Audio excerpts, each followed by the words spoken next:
Opa, bom dia, Mauro, bom dia, Rebeca, tudo bem com vocês? Tudo bem. Antes de entrar na pauta nacional, Miola, vamos falar de Porto Alegre. O que vocês viveram aí na semana passada e nesse fim de semana foi realmente um negócio. São Paulo tinha vivido algo parecido, né, em novembro, mas eu acho que Porto Alegre ainda pior que São Paulo, muito impressionante. Eu tenho a impressão de que sim, Mauro. Aqui foi um evento climático importante destacar, né? Um dos mais severos das últimas décadas, seguramente. Não é esse o problema, né? Porque isso vem acontecendo e decorre do agravamento da crise climática, né? Esse modelo que nos leva a esse colapso climático ambiental.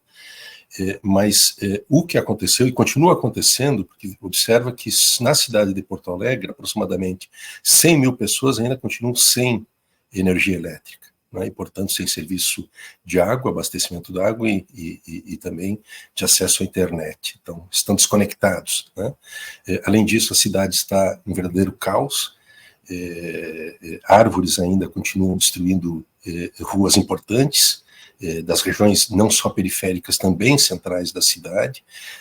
Há uma situação ainda de desabastecimento de água em vários bairros, cerca de 20 bairros da cidade ainda não estão com abastecimento de água normalizado, e uma situação de completo abandono, de um colapso de parte dos serviços municipais. Eu chamo isso, e inclusive chamei isto, como se uma tempestade neoliberal perfeita, né? Nós tem um tema ambiental, aqui as autoridades, tanto do município quanto do estado, o governador e prefeito, estão culpabilizando a crise climática, ou então as árvores, né, pela queda da energia elétrica, mas na verdade é uma falência das políticas neoliberais que foram adotadas de maneira, inclusive, muito agressivas na cidade de Porto Alegre nos últimos anos, que se transformou num verdadeiro laboratório de retrocessos ultraliberais e reacionários, e essas políticas neoliberais que fracassaram no mundo inteiro, em grandes metrópoles da Europa, estão sendo revertidas, inclusive o processo de privatização dos serviços de água e de eletricidade. Aqui estamos entrando como se fosse a geração 4.0, né, das privatizações. E isto ficou bem evidenciado aqui. Por um lado, nós temos uma companhia de energia elétrica que ela foi entregue pelo governador tucano Eduardo Leite em 2021 por um valor de R$120 mil. Eu não estou fazendo aqui nenhuma forçação de linguagem, são R$121 mil, que é o equivalente a um valor de um carro de médio conforto usado, né? E a empresa herdou, então, que seriam os passivos, né? O Grupo Equatorial herdou que seriam os passivos da Companhia Estadual de Energia Elétrica, ACE. Esse grupo equatorial que atua também em Alagoas, Piauí, Maranhão, Pará, outros estados do norte, são 7 ao todo, né? Simplesmente desmontou a estrutura, a capacidade de atendimento de parte da companhia, houve uma demandada geral de técnicos, dispensaram as micro e pequenas e médias empresas que atendiam com serviços especializados a antiga CE, quando ela era estatal, e desinvestiu tremendamente, aumentando a sua taxa, sua lucratividade. O faturamento líquido do ano passado foi de 500, no terceiro trimestre, R$580 milhões, e a empresa sem condições de operar. Então, nós temos, por um lado, esta situação, né, que o desinvestimento na rede ela ocasionou esse colapso, e, por outro lado, não diferente disso, que é a situação da Prefeitura de Porto Alegre, que está completamente incapacitada de atuar de maneira geral, na rotina cotidiana da cidade, mas, sobretudo, em situações emergenciais e dramáticas como essa, porque houve um desmonte generalizado das políticas públicas e setores importantes, como, por exemplo, Secretaria de Meio Ambiente do município, que era uma secretaria que sempre se notabilizou por ter uma grande presença na cidade de Porto Alegre, que tem um alto índice de arborização, são mais de 1 milhão de árvores na cidade, quase uma árvore por habitante, portanto, é uma secretaria muito demandada e sempre teve muitos investimentos, até administrações anteriores a essas, do campo conservador, e também a Defesa Civil do município, né, ela foi completamente desmontada.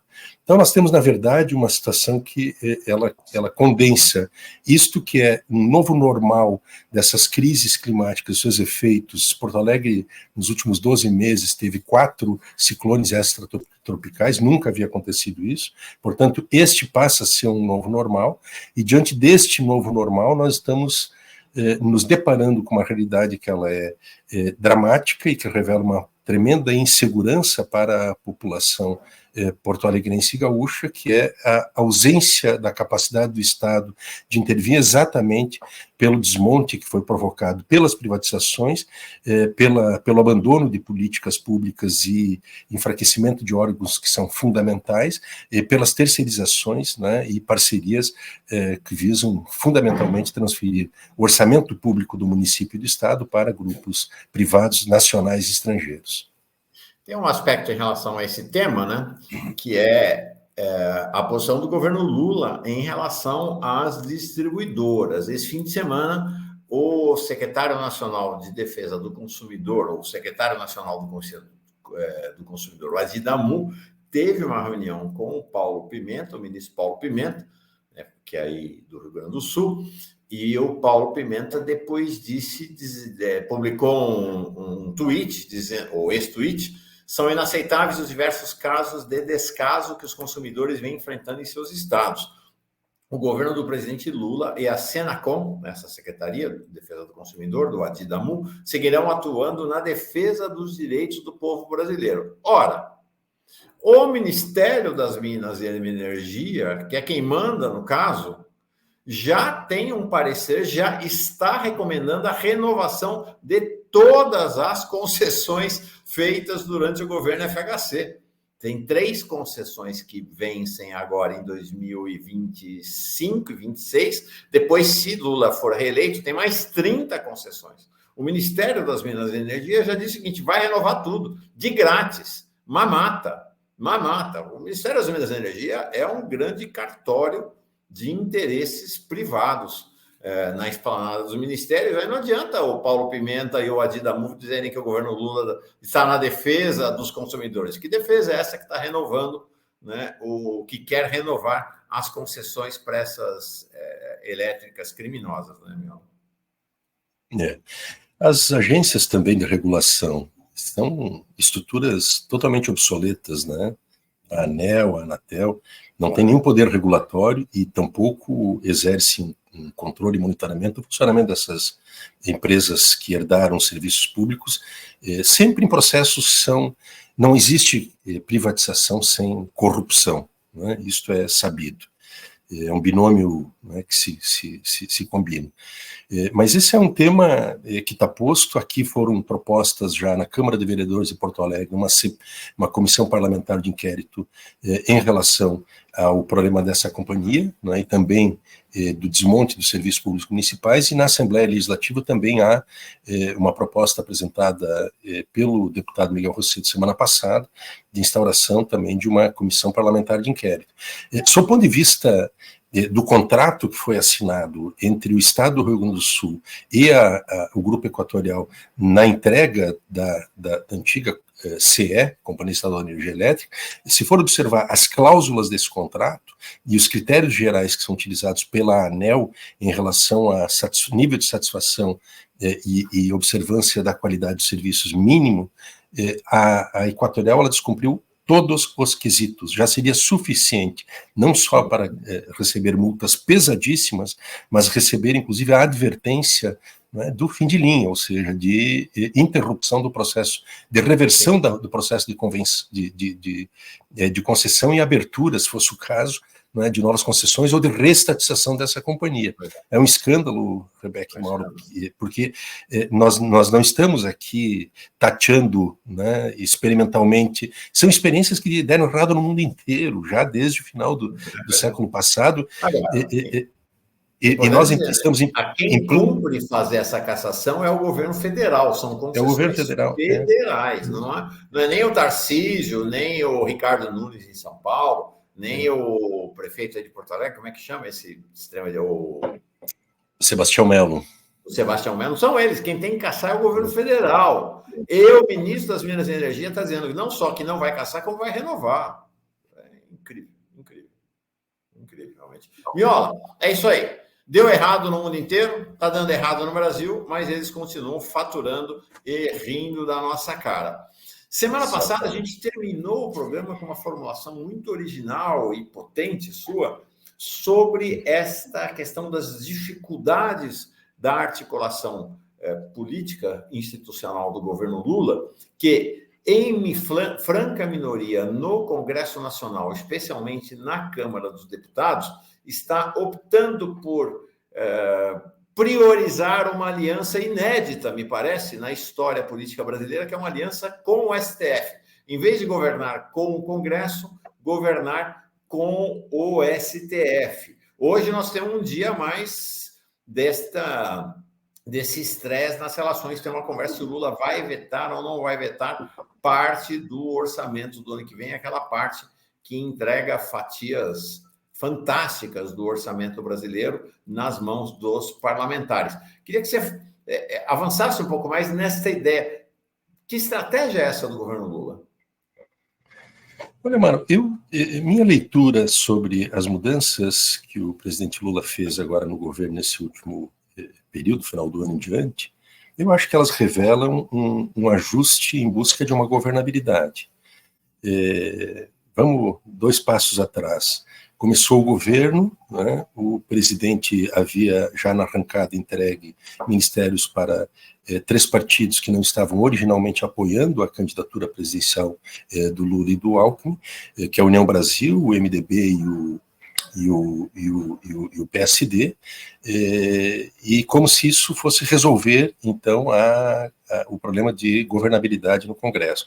Bom, em seguida, o presidente recebeu a informação do Arthur Lira de que não adiantava entregar ministérios, que o que importa mesmo para os deputados poder apoiar as matérias do governo são verbas, emendas, e a partir disso, então, o presidente passa a entregar verbas do orçamento e emendas parlamentares. Bom, em seguida percebe que o governo continua sendo chantageado e as matérias de interesse do governo não eram aprovadas na Câmara. O Lira novamente diz que, bom, além de verbas, né, e de ministérios, era necessário entregar para este bloco dos deputadocratas estatais, que foi o caso da Caixa Econômica Federal, e mais ministérios, né? Então o presidente Lula faz isso, e ao final, então, dessas tentativas que foram feitas, primeiro de entregar ministérios, depois de entregar verbas juntamente com os ministérios, e finalmente entregar estatais e mais verbas, chega ao final e os deputados, né, o bando do Lira diz, não, nós somos independentes, nós não aprovamos matérias que contrariem, né, o que nós entendemos que deva ser aprovado. Bom, diante dessa situação e que coloca o governo num verdadeiro impasse, né, eu acho que o presidente fez uma busca de governabilidade que ela tem uma certa originalidade e ineditismo, como tu disseste, que é de não buscar construir maiorias no contexto da representação popular, mas buscar uma forma de ostentação dentro do judiciário, especialmente a Suprema Corte, e subsidiariamente ainda na figura do presidente do Senado, porque não é nem o Senado na sua totalidade, como sendo, né, parte desta aliança de sustentação do governo. Dizer, é o STF e o Congresso, na pessoa do Rodrigo Pacheco e muito secundariamente o próprio Senado. Eu acho que esse desenho ele tem como consequência o presidente trazer para o Poder Executivo um ex-ministro da Suprema Corte, que é o Lewandowski, para ocupar esse cargo. Eu acho que aí se explica muito também a demora na equação, na solução da sucessão do Flávio Dino, que era uma equação, teria uma fartura de outros candidatos que poderiam ocupar com o mesmo talento e qualidade do Lewandowski este Ministério da Justiça, e talvez alguns mais talhados para isto, do ponto de vista de uma visão de segurança pública, mas a escolha acabou sendo o Lewandowski, e eu acho que o predicado fundamental foi o Lewandowski enquanto um ex-ministro da Suprema Corte, e, portanto, um fator de diálogo com a Suprema Corte. Por outro lado, ele designa, o nomeia, indica o Flávio Dino, que é um perfil de um jurista extremamente político e um animal político político muito atuante, né, no terreno, inclusive, do judiciário, que será uma espécie de um líder do governo Lula dentro da Suprema Corte, né? E ao invés disto harmonizar ou, digamos assim, normalizar uma situação político-institucional no Brasil, ela só agrava o que são essas idiosincrasias de uma hiperpolitização do judiciário, né, e uma crescente perda, né, da atuação do Congresso e das disputas no terreno da política, né, que é onde se deveria ter processos de deliberação pública e de escolha das políticas públicas. Se isso vai dar certo ou não, né, eu ainda acho duvidoso, e do ponto de vista, digamos, mais processual, de uma perspectiva de período histórico, eu particularmente não... Primeiro que eu acho que é uma idiosincrasia esse reforço, essa hipertrofia, né, do Poder Judiciário, e segundo, que esses atores, né, com os quais o presidente hoje busca uma aliança, esses são atores que estiveram, antes foram os vilões da democracia, e agora passaram a ser os heróis da nossa democracia. Ou seja, não são setores confiáveis, não são esses tipos de aliança de governabilidade que vão garantir efetivamente, né, a sustentação do governo. Mas isso é o que está em aberto, eu acho, agora demonstra, evidentemente, que tem um caráter defensivo de parte do governo nessas medidas. Ela não tem um sentido de afirmação das matérias de interesse do governo, das políticas governamentais. Tem um caráter puramente defensivo que tem no STF uma espécie de uma barreira de proteção aos interesses do governo, como é o caso dessa semana.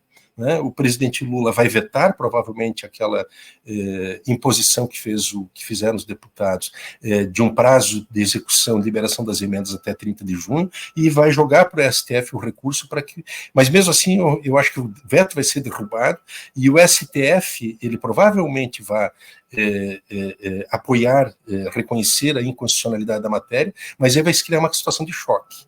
É um choque institucional, efetivamente, e aí nós vamos fazer o primeiro teste de estresse, digamos, deste novo modelo que o presidente Lula está adotando. Eu, particularmente, não me agrada isso, eu acho que falta um componente na equação da governabilidade que, lamentavelmente, nunca está sendo colocado sobre a mesa, que é um componente de uma governabilidade de outro tipo, de caráter popular.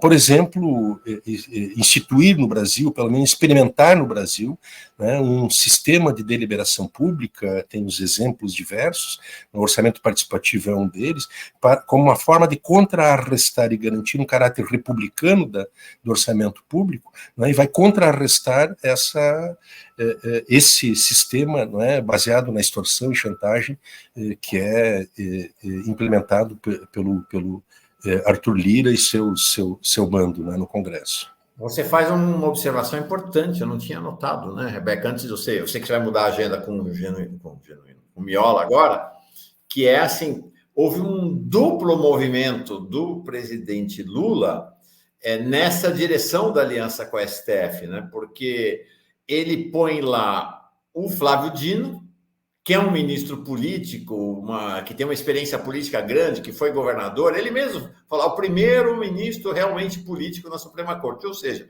ele está colocando alguém lá dentro para articular politicamente a defesa dos interesses do governo Lula. Esse é o primeiro. E o segundo ele põe o Dino lá e puxa o Lewandowski, que tinha acabado de se aposentar, para dentro do governo. Ou seja, ele faz uma sinalização para o STF que vamos governar junto esse país. Basicamente, exato. É uma sinalização muito... E o compartilhamento do poder ficou evidente na indicação do Gonê para Procuradoria-Geral da República. O Gonê era uma postulação, isso é sabido, era uma postulação do Gilmar Mendes e do Alexandre de Moraes, em detrimento de outro procurador da República, que tinha enorme trânsito no mundo jurídico e um apoio especialmente do Partido dos Trabalhadores, mas o presidente Lula optou, então, por entregar a Procuradoria. Então, esse é um sistema de poder que foi feito. Se isso vai dar certo, vai ser suficiente para o governo transitar em relação às dificuldades que são interpostas pelo Lira no Congresso, a ver, porque isso também intensifica um campo de conflito e de muita turbulência institucional, que é exatamente o que instrumentaliza o papel da extrema-direita contra a Suprema Corte. Então veja que nós vamos entrar aqui num momento novo, talvez seja uma nova experiência nessa busca de governabilidade do presidente Lula, e que sua eficácia ainda está por ser apurado com suas contradições e todos os conflitos que ele possa abrir, né, nos enfrentamentos entre os poderes, mas sobretudo na ação da extrema-direita contra o governo e o próprio STF. Isso aí. Para completar, amanhã a gente fala mais sobre isso. O TCU começa a mostrar os dentes para o governo Lula também, né? O TCU foi uma peça-chave na derrubada de Dilma. Amanhã a gente entra nesse assunto. Fala, Rebeca. Não, vou trazer também aqui para essa análise, né, para além dessa questão dos parlamentares, uma outra questão que é com os militares, as Forças Armadas. A gente trouxe aqui no nosso giro, Miola, outras movimentações do governo de aproximação, de proximidade com as Forças Armadas. O primeiro é esse apoio do governo a essa medida, né? O Exército alega fisiologia e defende veto a mulheres em função de combate. Eles querem retirar as mulheres, né, que participam das Forças Armadas, alegando que a condição física, né, fisiológica dessas mulheres é um impedimento na hora ali de um possível combate. Outra notícia que nós trouxemos é que o Lula ampliou o número de militares no governo, mesmo depois de críticas, mesmo depois do 8 de janeiro. E o Mauro também trouxe aqui para a gente, né, essa questão das principais despesas do Brasil com o pessoal. Então, mostra, né, que militares ativos, militares inativos, pensões militares, aposentadoria e pensões desses militares foram o que ocupou mais, né, o orçamento do Brasil em 2023. E essa outra notícia aqui do Lula em um evento militar que defende uma obra criticada por ambientalistas em Pernambuco. E aí, queria saber se o Mauro quer complementar, mas gostaria que você trouxesse sua análise também sobre esses últimos desdobramentos desse caso. Não, tem ainda essa história aqui, né? Do Ministério da Defesa, que se recusou a levar ministros para visitar Yanomami. Segundo falam próprios ministros em off para Mônica Berga, o Ministério da Defesa nem se digna a responder. Eu fiquei muito impressionado, sabe, Miola, com esse documentário da Globo News, porque talvez tenha sido o documentário que mais escancarou efetivamente a adesão dos militares à tentativa do golpe do 8 de janeiro, né, e o quanto eles foram insubordinados. Aquele comandante do Exército, vamos lembrar, hein, o comandante do Exército, Júlio César Arruda, ficou no cargo até 21 de abril. Até 21 de abril. Ele, no 8 de janeiro, praticamente não disse ao Flávio Dino e ao Capelli que ia comandar um massacre contra os policiais militares se o governo Lula ousasse prender os golpistas. Foi um negócio assim, chocante, realmente. Só uma correção, Mauro. O Arruda ficou até 21 de janeiro. Desculpa, tem razão. Ele caiu não por ter descumprido uma ordem judicial na noite de 8 de janeiro, ou na madrugada de 9 de janeiro, mas ele caiu porque ele estava forçando a barra para garantir a designação do Mauro Cid para uma unidade terrestre ali em Goiás, que tem um papel chave, né, no sistema de proteção do Planalto. Mas olha, podemos pegar ponto a ponto dessas matérias que a Rebeca traz, e examinar um por um, e cada um deles revelam, né, formas específicas que contrariam enormemente o que seria, digamos, uma perspectiva civil do papel das Forças Armadas, né, e são reveladoras de um processo que a mim me parece extremamente preocupante. Os militares, eles são um governo dentro do governo, ou talvez até passem a se constituir como um novo poder dentro da nossa República, né? Lamentavelmente, as condições que eles estão desfrutando hoje talvez sejam, em grande medida, muito melhores, mais favoráveis do que aquelas que tiveram até no governo Bolsonaro. Como, por exemplo, o volume prometido de investimentos nas obras do PAC, de 53 bilhões, sem que se saiba exatamente para quê, não é, que eles vão aplicar esse dinheiro, uma vez que, como vocês mostraram aqui, são 87 bilhões de reais por ano que são gastos com as Forças Armadas só para pagamento de pessoal. Ou seja, isso é mais de 83% do orçamento total. E a maior volume disso, vocês observarem, não é para o contingente das tropas que está em atividade, mas é para o pagamento de militares que estão na reserva e especialmente as pensões militares, que são de 26 bilhões de reais por ano, que são uma modalidade escandalosa em que tem filhas, netas e todo um sistema fraudulento para que os dependentes de militares, a família militar, né, continue recebendo vitaliciamente depois da morte do militar. Então, é uma deformidade total que nós temos, e o que me traz grande preocupação é a escolha que fez o governo Lula, em uma matéria que saiu no Globo de ontem, mostra que a fotografia ela é praticamente a mesma entre novembro de 2023, ou seja, já no 11º mês do governo Lula, e dezembro de 22, que era o último mês do presidente do governo Bolsonaro. Em termos de quantidade de militares lotados em cargos civis da administração federal, era 2.938 no Bolsonaro e foi para 2.760 com o presidente Lula.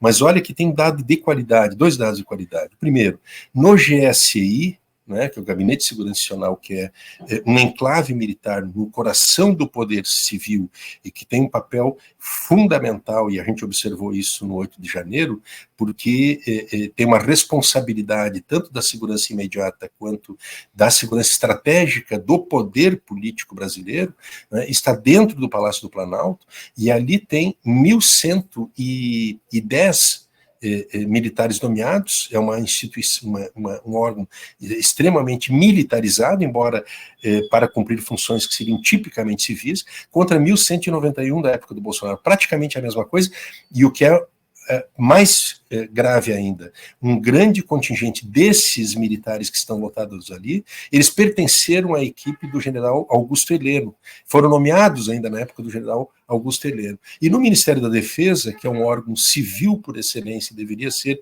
constituído por especialistas civis em defesa, nós temos 845 militares lotados, ou seja, também é um órgão extremamente militarizado, quando no governo Bolsonaro terminou com 850. Não há, qualitativamente falando, nenhuma mudança, né, significativa em relação a isso, além, né, de conceder aos militares uma autonomia absoluta para se atuarem como se fosse um governo dentro do governo, porque eles estão fazendo lobby no Congresso para aumentar para 2% do produto interno bruto o orçamento das Forças Armadas, ou seja, acrescentar cerca de 80 bilhões de reais por ano para só as Forças Armadas, o que seria um orçamento superior ao próprio orçamento do Sistema Único de Saúde, por exemplo. Eles têm uma autonomia para se recusar a cumprir o que é uma decisão presidencial dos primeiros dias do governo Lula, de uma atuação naquela crise humanitária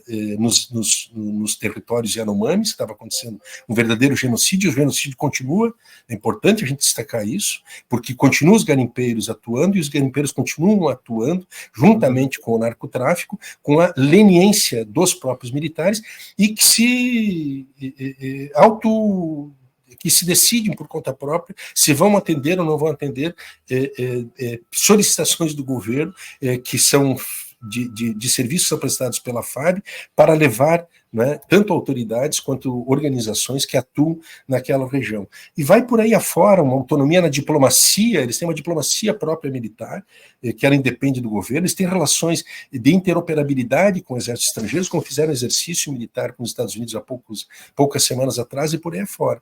Então essa é uma escolha do governo, né? E nós temos alertados aqui, desde o período da transição, dos riscos que representam, uma vez que os militares são a principal e permanente ameaça à nossa democracia, e eles estão, evidentemente, recompondo as suas condições, tanto de espaços de poder e de atuação na administração federal, e tendo uma grande condição agora no governo do presidente Lula, né, de recompor a sua estratégia de ação e em busca da realização, na primeira oportunidade que tiver, do seu projeto de poder, né, por meio de uma quebra, né, da ordem estabelecida.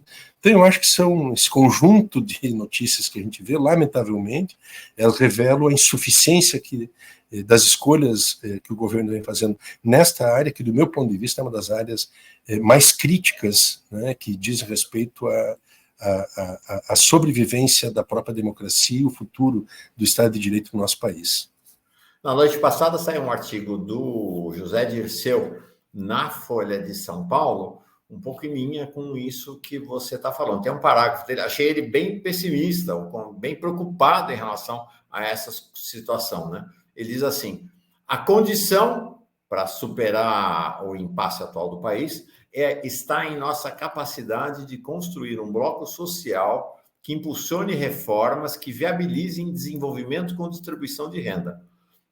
Nossa capacidade de mobilizar a sociedade para essas reformas encontra limites nos partidos e na hegemonia da direita conservadora, razão pela qual o PT e as esquerdas precisam mudar a correlação de forças no Congresso e na disputa eleitoral, política e cultural. Sem isso, será impossível.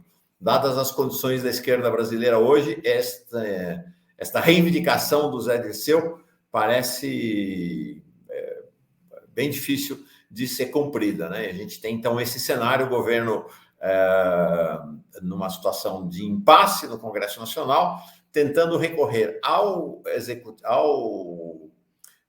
Supremo para governar e tentando uma conciliação, né? Não tem anistia, não tem nada, máxima com as Forças Armadas para impedir um golpe militar, né? O governo parece meio do córner nesse momento, né?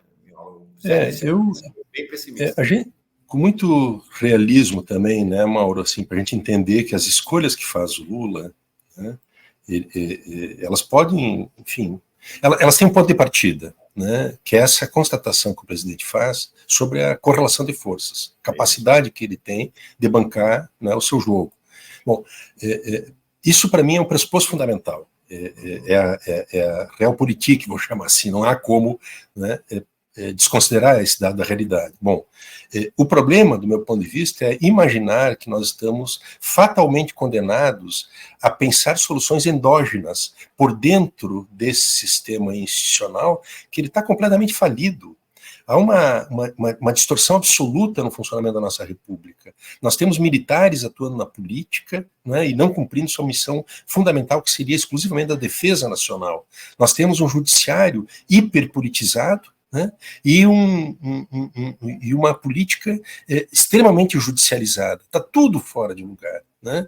Então, essas escolhas endógenas, que elas abstraem um componente, digamos, exógeno, né, que seria base popular de sustentação de governo que se pretende contra-hegemônico, ela pode se mostrar insuficiente. Esse que, para mim, é o ponto fundamental. Não há nenhum problema de tu buscar alianças, né, no plano institucional, mas que essas alianças elas sejam feitas e construídas para viabilizar o programa que foi eleito, mas não para executar o programa que foi derrotado em 30 de outubro, porque isso vai trazer contradições fundamentais para o governo. Né? O governo vai enfrentar essas contradições com a perda de uma deslegitimação do próprio governo por conta do descumprimento das suas políticas. Então, eu acho que é uma situação, né, dramática, essa correlação de forças, mas a correlação de forças no sistema político eleitoral brasileiro, ela só muda se houver uma mudança desse sistema político eleitoral. Porque esse sistema político eleitoral ele é concebido desta maneira pelas oligarquias, e que ele produz sempre essa situação em que tu tens um Congresso com essa conformação que não representa a vontade soberana expressa para os governantes e que tem nos legislativos uma deformidade impressionante. Olha, o presidente é eleito com 52%, ou 55%, ou 60%, já tivemos situações que Lula se elegeu em segundo turno com 60%, mas a sua representação parlamentar não ultrapassa 15%, 16%. Perfeito. Esse sistema precisa ser mudado, tem soluções para debate acumulado para mudar isso, e esses debates eles deveriam ser colocados sobre a mesa pelo governo.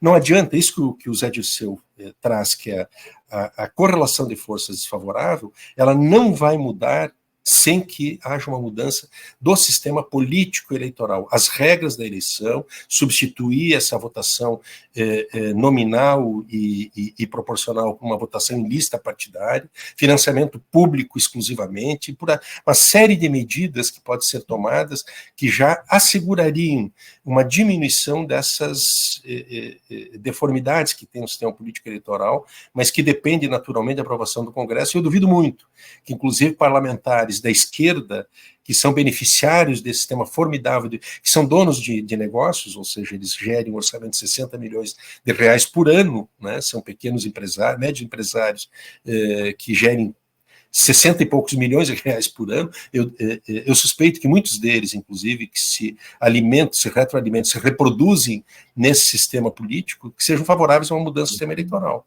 É dramático isso, não tem mais andado a realidade que a gente tem que, de fato, considerar. Miola, sem você a gente não vai para lugar nenhum. Precisamos de você toda segunda-feira aqui, né, Rebeca Mota? Legal. Um abraço, meus queridos. Miola.